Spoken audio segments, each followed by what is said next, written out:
Hi, hello, I'm the DiffyQ bro, and in this video, I'm going to respond to a video recently made by Melissa Dougherty, who is an evangelical apologist, wherein she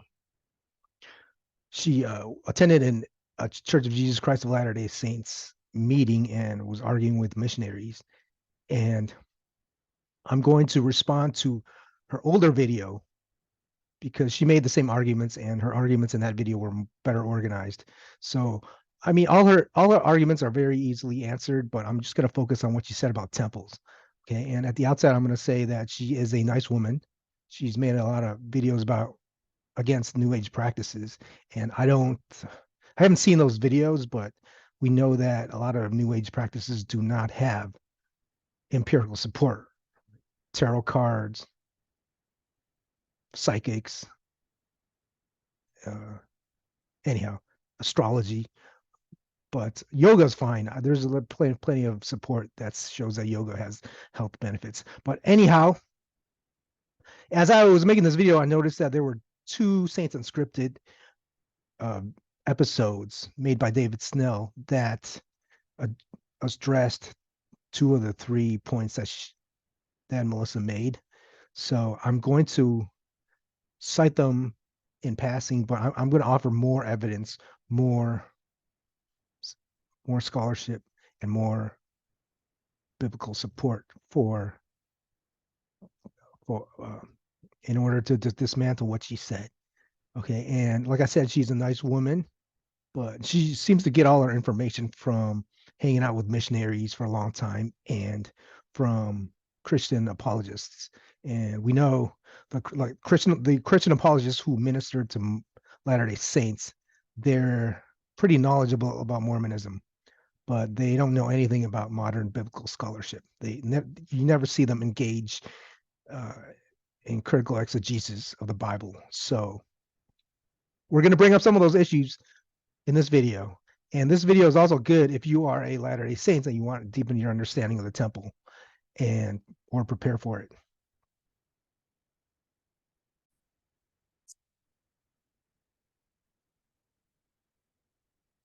Temples, this one gets me the most. Jesus prophesied that the temple would be destroyed. When he died, he ripped that veil from top to bottom. You guys put the veil back up in your temple. You put the veil back up. That is such a symbolic thing between man and God. When Jesus died, he tore the veil to symbolize that there's no more separation between man and God. So putting the veil back up in an LDS temple is very symbolic. They have chosen the separation between God and man. Jesus himself tore the veil. You put it back up. Jesus died to take away the veil that separated God from mankind. You guys rebuilt the temple that he said would be destroyed. There is no need for a temple. And so her argument basically was that because the temple veil was rent, we don't need temples anymore. And now Christians don't need physical temples because now the Christians' bodies are the temples of God where the Spirit dwells. So I think we can go check up on New Testament Christians to see if they got her memo.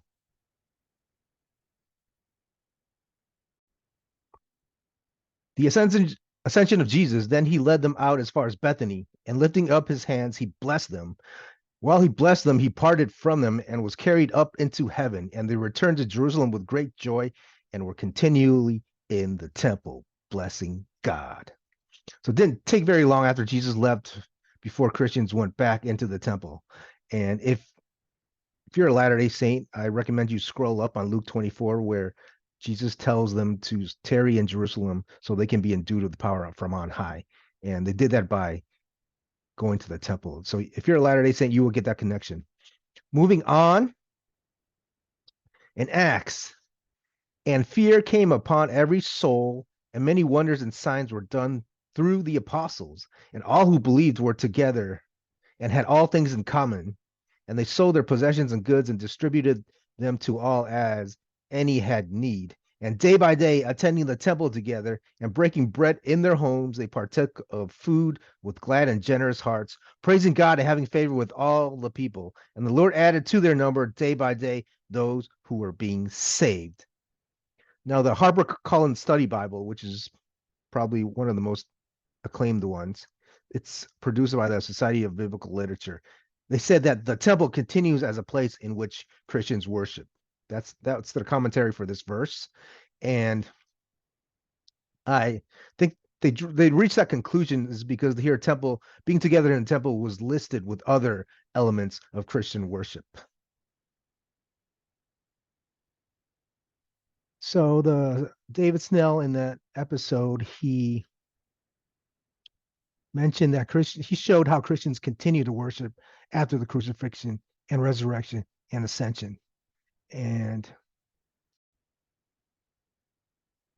the strongest example that he provided was when Jesus appeared to Paul in the temple. When I had returned to Jerusalem and was praying in the temple, I fell into a trance and saw him saying to me, "Make haste and get quickly out of Jerusalem, because they will not accept your testimony about me." Now, regarding the rent veil, so her argument was that the temple veil was rent in two, therefore we don't need temples anymore. Let's go to that verse. It was now about the 6th hour, and there was darkness over the whole land until the 9th hour, while the sun's light failed, and the curtain of the temple was torn in two. Then Jesus, crying with a loud voice, said, "Father, into thy hands I commit my spirit."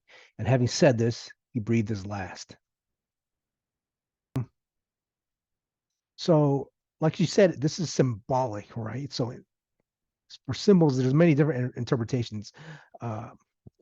No more temple, that the temple is going to be destroyed is one interpretation. I've heard other interpretations from Christians. One of my friends in college was his father was a Baptist minister. He said that the renting of the temple meant that you can confess your sins directly to a God. You don't need to go through a priest. I guess that's not inconsistent with her interpretation. But anyway, for Latter-day Saints, the only interpretation I've seen is from Robert Boylan, who graduated from a Catholic seminary. He said that meant that we don't have to go through the high priest anymore because we're all high priests. So I just wanted to put what David Snell said in academic perspective. So we have two paradigms in biblical study: the replacement paradigm, which holds that Jesus' body in some sense replaced the temple, and we have a non-replacement paradigm, which holds that Christians continue to temple worship after Jesus, but appropriated temple elements to other areas of worship after the destruction of the temple in 70 of the Common Era. So this, there are like 3 or 4 articles written by non-Latter-day Saints that support the non-replacement paradigm. Anyhow, so as far as Christians appropriating elements of the temple to other areas of their worship after the temple was destroyed,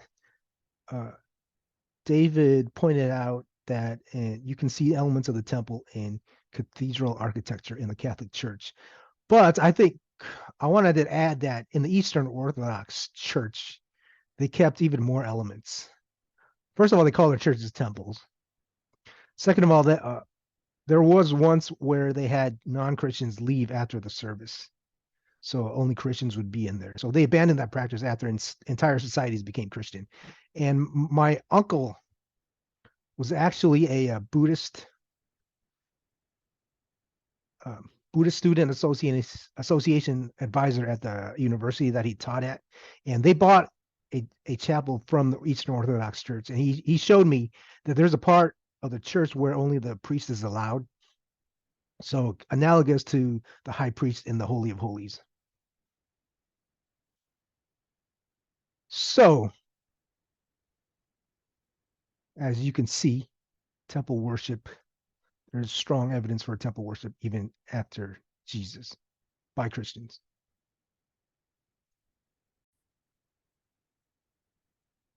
And besides, there was only one temple at a time in the Old Testament. You didn't need many temples.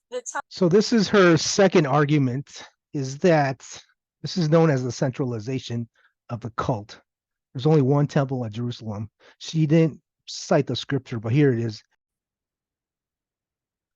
Take heed that you do not offer your burnt offerings at every place that you see, but at the place which the Lord will choose in one of your tribes. There you shall offer your burnt offerings, and there you shall do all that I am commanding you. Like David Snell, he demonstrated that there's different interpretations of this verse, but I accept Melissa's interpretation. The cult was centralized, even though it didn't happen until after Josiah's reforms, or it happened during Josiah's reforms. But David pointed out that there were multiple temples built in Judea, right? And even a couple built in Egypt, in Heliopolis and Elephantine. And I just wanted to add the one in Heliopolis was actually prophesied by Isaiah. In that day, there will be 5 cities in the land of Egypt which speak the language of Canaan and swear allegiance to the Lord of hosts. One of these will be called the city of the sun. That's Heliopolis, right? City, polis, sun, helos. In that day, there will be an altar to the Lord in the midst of the land of Egypt and a pillar to the Lord at its border. Those of you familiar with Hebrew poetry, right? This is a parallelism. It's a parallelistic prophecy, really beautiful. The two ways of saying the same thing. And here we also have an altar and a pillar. Those are two components of the temple. This is what it's called, like merismas. Very beautiful prophecy. The temples that were in the Old Testament had a completely different makeup than what you see in an LDS temple. If anybody reads through Deuteronomy, Leviticus, the Torah, you will see how and why the temple was built. And there was only always one of them. You didn't need multiple temples. There were no marriage ceremonies ever happening in a temple. The LDS Church is restoring a temple that never existed. So this is her last argument, is that the LDS temple has nothing to do with the Old Testament temple. That's an exaggeration, but she's largely correct that the LDS temple is not a replica of the Old Testament temple. And to be honest, I think that had Joseph Smith taken the Old Testament and created the temple endowment based on that, that'd be kind of boring. It'd be more fun if you restore something ancient. So in order to analyze this issue, I'm going to use a quote from Harold Bloom as a framework. Bloom is a secular Jew. He's a distinguished scholar at Yale. He died recently, but he knew a lot about Joseph Smith. This is what he said about Joseph Smith. Smith's insights could have come only from a remarkably apt reading of the Bible, and there I would locate the secret of his religious genius. So strong was this act of reading that it broke through all the orthodoxies, Protestant, Catholic, Judaic, and found its way back to the elements that Smith rightly intuited had been censored out of the stories of the archaic Jewish religion. Smith's radical sense of the theomorphic patriarchs and the anthropomorphic gods is an authentic return to J, or the Yahwist, the Bible's first author.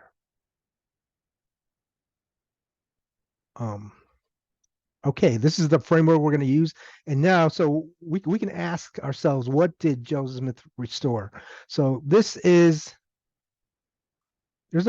in Babylonian temples, right? They did a dramatization of Enuma Elish, their creation myth.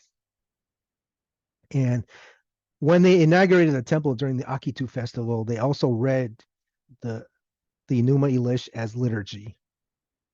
That's also when they coronate their new king.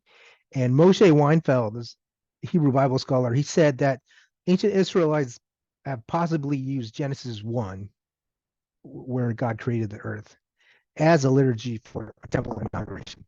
So this is a sacred embrace in Egypt. This is not part of my argument, but sacred embrace.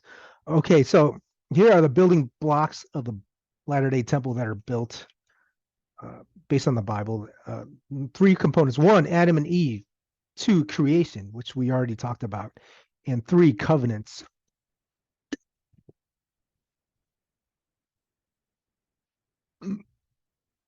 Okay, the temple is centered on the high priest.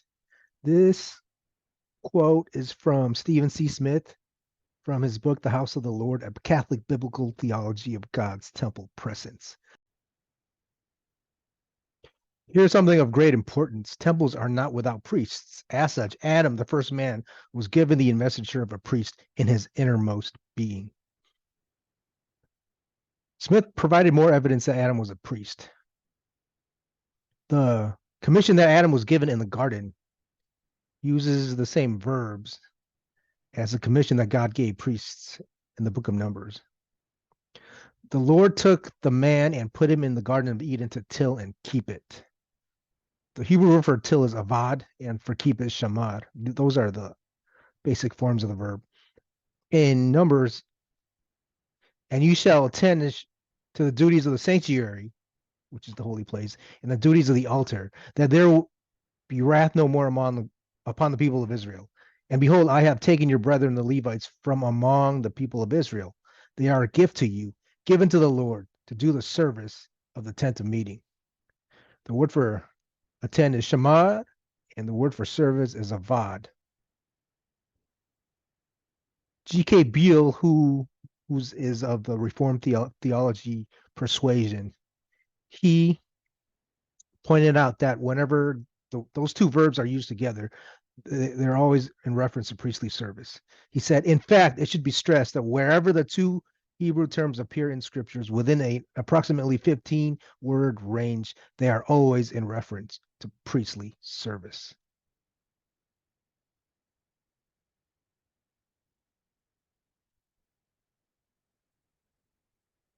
So that established Adam as a priest. Now, how do we know he was a high priest? Well, you can't really tell from Genesis, but you can from Ezekiel 28. This is a very interesting prophecy. It was an oracle against the king of Tyre, and he's talking to the king of he's taunting the king of Tyre, but he's actually comparing him to Adam in the garden. You were in Eden, the garden of God. Every precious stone was your covering: carnelian, topaz, and jasper, chrysolite, beryl, and onyx, sapphire, carbuncle, and emerald, and wrought in gold were your settings and your engravings. So there's only 9 stones here, and the high priest has 12, so I think he's missing 3. And these were the stones on the high priest's breastplate.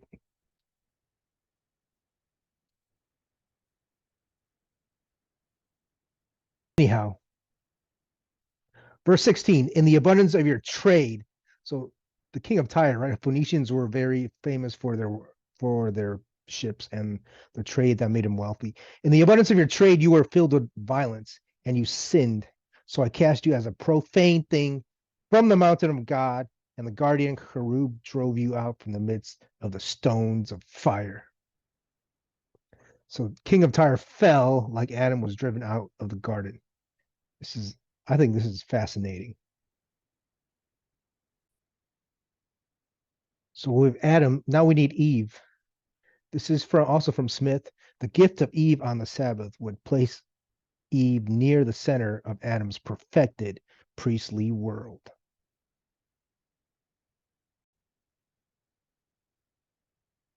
So a mountain is often analogous to a temple.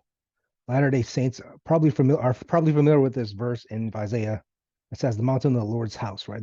This scripture was quoted by the Book of Mormon. So God covenants with Adam and Eve on Mount Eden. God covenants with Noah and his family on Mount Ararat. God covenants with Abraham and his descendants on Mount Moriah. God covenants with Moses and the Israelites on Mount Sinai. And finally, God covenants with David and the son of David, an everlasting covenant on Mount Zion. The temple, in the Bible, the temple is strongly associated with covenants. So here's a summary of the basic building blocks of the Latter-day Temple. Adam and Eve, creation, and covenants. If you're preparing to enter the temple, I recommend you do the following things. Attend the temple prep class, of course, and attend a Catholic Mass or an Eastern Orthodox liturgy. That way you'll get used to ritual and you won't get creeped out by a lot of it when you enter the Latter-day Saint Temple. I recommend you read the Pearl of Great Price and Genesis 1 to 2 and read books on the ancient temple. The two that I cited in this book are wonderful, and a lot of people also recommend Hugh Nibley's Temple and Cosmos if you want a Latter-day Saint perspective. I haven't read that one, but I have no doubt that it's really good. So I want to quote with another quote from Harold Bloom. He said that what Joseph Smith restored was truly a biblical religion.